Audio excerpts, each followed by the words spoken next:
but we may be seeing the formulation of a game plan and tactics from this training footage from Gervonta Davis. Anybody that gets in the ring with Tank that is not a damn dinosaur is going to feel something from it. And it ain't going to be easy to hit it.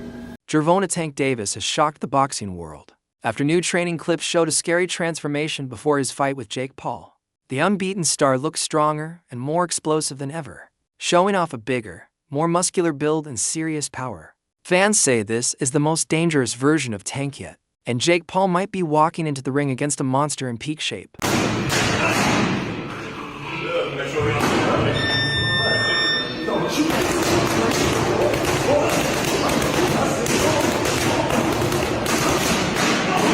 Davis, known as one of boxing's hardest punchers, has gone viral many times for his power and calm attitude before fights. But this new footage stands out. In past camps, he focused on speed, movement, and precision, key parts of his lightweight success. Now, he looks heavier, more powerful, and more focused. The normally compact fighter seems to have added solid muscle, and fans agree this version of Tank looks both impressive and intimidating. My biggest fear, I don't never want to get embarrassed. You know? What you mean? How would you get embarrassed? As far as like me not doing my job, feel me? Like I'm not worrying about nobody else because I know skill for skill, none of these guys can mess with me. Nobody. I feel like my skills is way better than like Floyd. Like if I'm on my game, well, I take that probably hand in hand. But skill wise, nobody on TV that's fighting right now have more skills than me.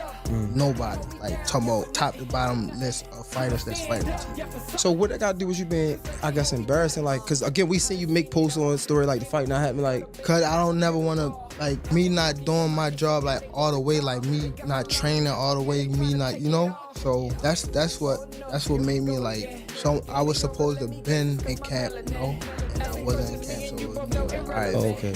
It pissed me off so bad that I was like, all right, I don't even want to fight.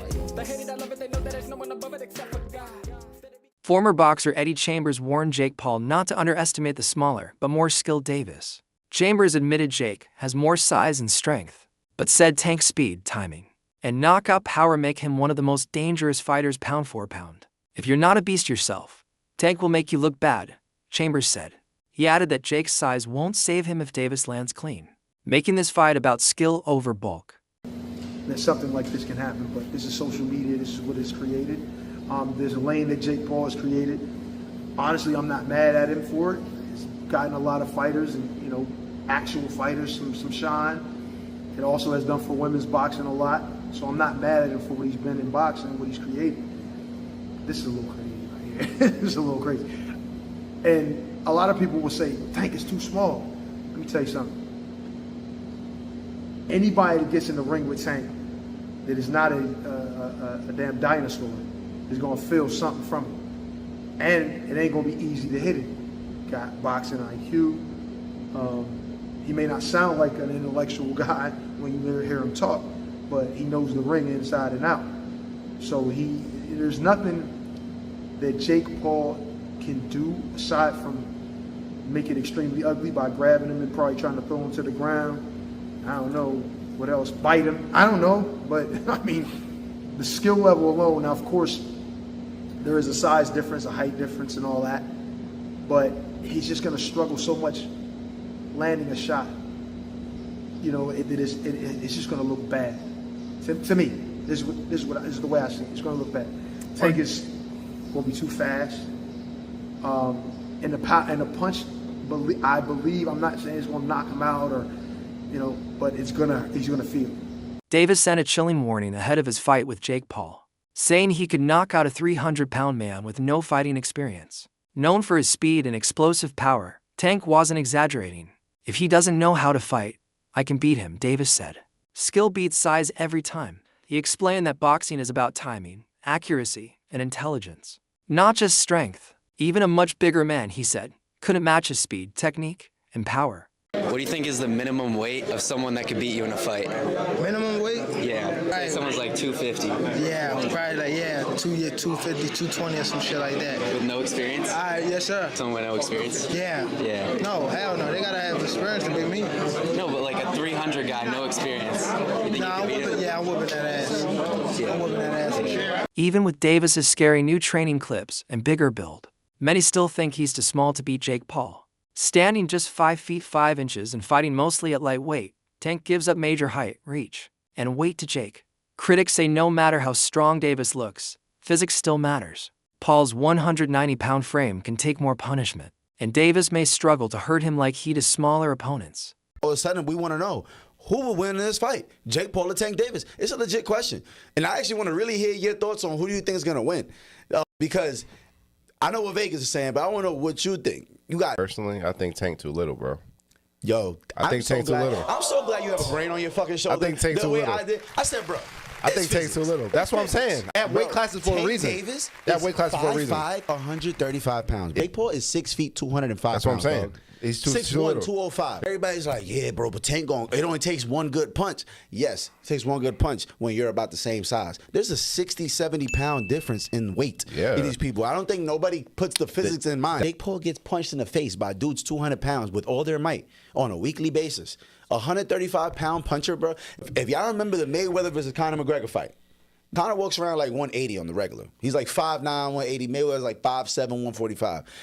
That 30-pound, 20, 30-pound difference, bro, if you remember that fight, Mayweather was putting mittens on Conor. Guess what happened to Conor? He didn't hit the ground once. No. He lasted all 12 rounds getting hit with flurries. I'm talking about Mayweather was having his time. He's being cocky with it, hitting him with all kind of combos. And we're watching the last 3 rounds of that shit like, yo, knock him out. And you know what? He could not knock him out because Conor gets punched by people that are 170, 180 pounds on a regular. And just that 20, 30-pound difference, it was like impossible for him to do anything. And that's exactly what I feel like is going to happen versus Jake and Tank. Fans are comparing the Jake Paul versus Davis fight to the Logan Paul versus Floyd Mayweather match. Another battle of size versus skill. Like Mayweather, Davis is smaller, smarter, and far more experienced. Jake, like his brother, relies on his size, power, and aggression. In that earlier fight, Logan's size helped him last the distance, but Mayweather's timing and precision easily controlled the action. Jake Paul, Tank Davis fight got moved to Miami. I think Jake wins. Jake's just so big, dude. I think Jake wins. This is different because it's similar. It's similar to Logan versus Mayweather, but Jake Paul boxing now obviously is way more advanced than where Logan was at that moment in time. I mean, it's just fucking sick. I mean, yeah, no, but dude, Did Jake. you ever watch his highlights? Jake can crack, nasty, man. He's so sick. I love that guy, bro. Boxing analyst Ada Ladipo shared a critical take, saying this fight is happening too early for both men. Unlike the Mayweather versus Logan Paul fight, which was just for show after their primes, both Davis and Jake are still in their athletic peaks. Oladipo thinks the fight is more about fame than legacy and could distract them from real challenges.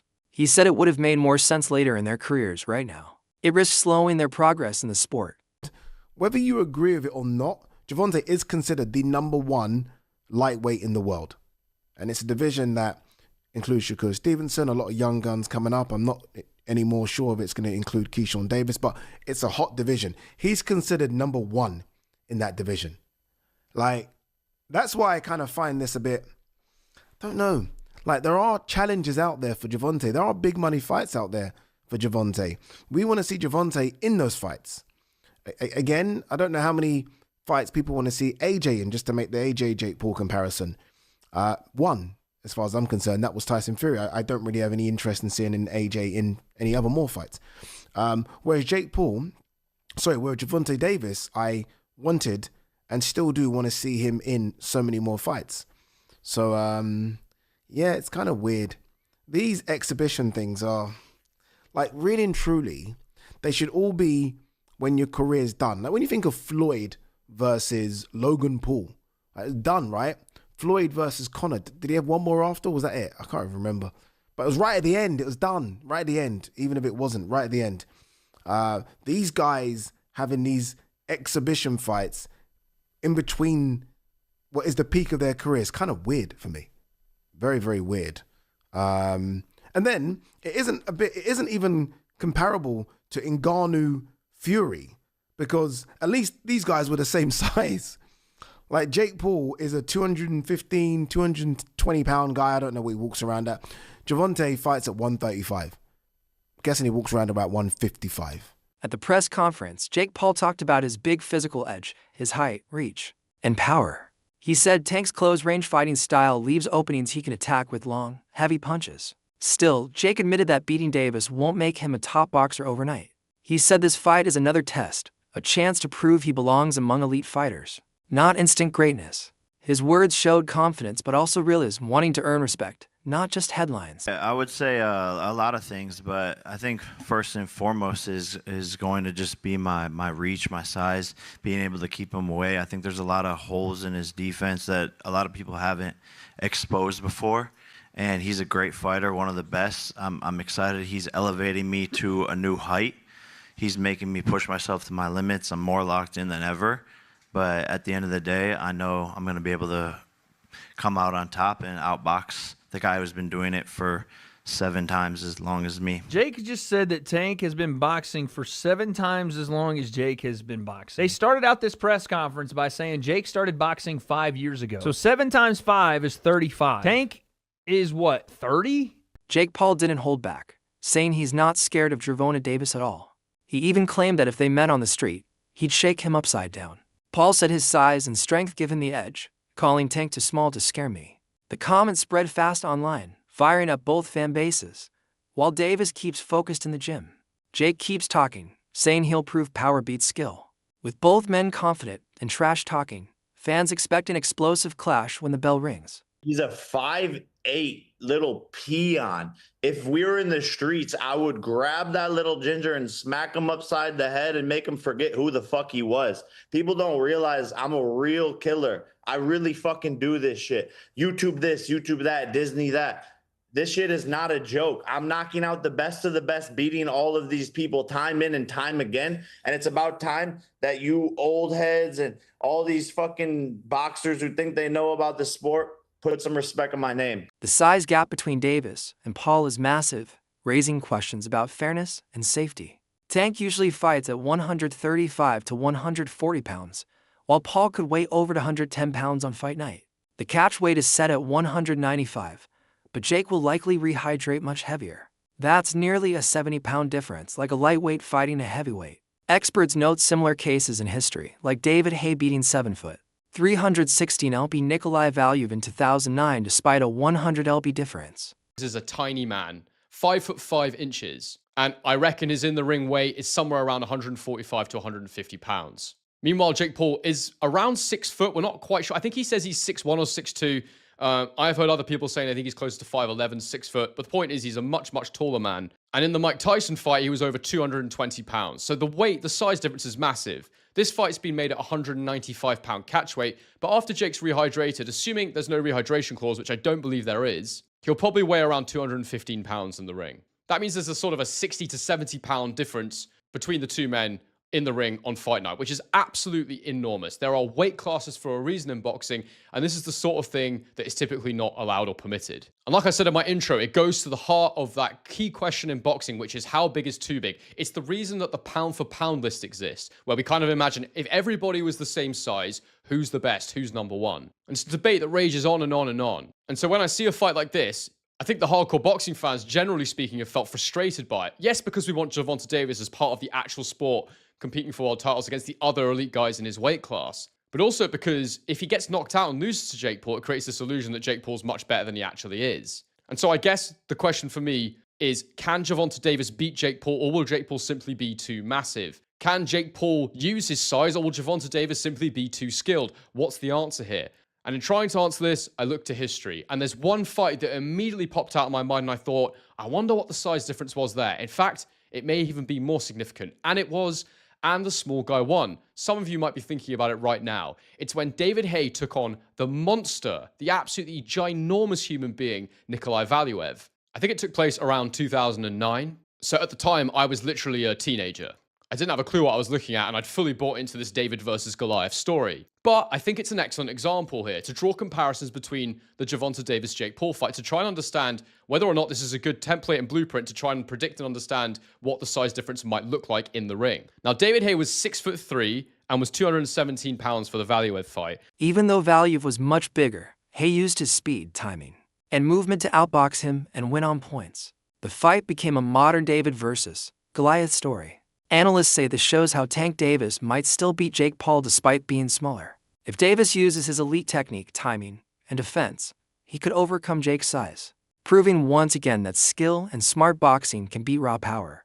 This means that the weight gap was just a tiny bit under 100 pounds, which is obviously 40 pounds more, 35 pounds more than the gap between Davis and Paul. And there was a 9-inch gap in their height versus what seems to be a 7-inch height gap between Gervonta Davis and Jake Paul. And if you go back and watch that fight, David Haye wins it fairly comfortably. He uses his speed, his power, he moves around the outside of the ring and comprehensively outboxes Valiev, even hurting him at one point in the fight. I remember getting so excited seeing it and thinking, God, he's actually managed to wobble the giant. This is ridiculous. And so on the surface, that was a bigger gap, a harder fight for David Haye than Gervonta Davis might find Jake Paul as an opponent. The size gap was significantly bigger.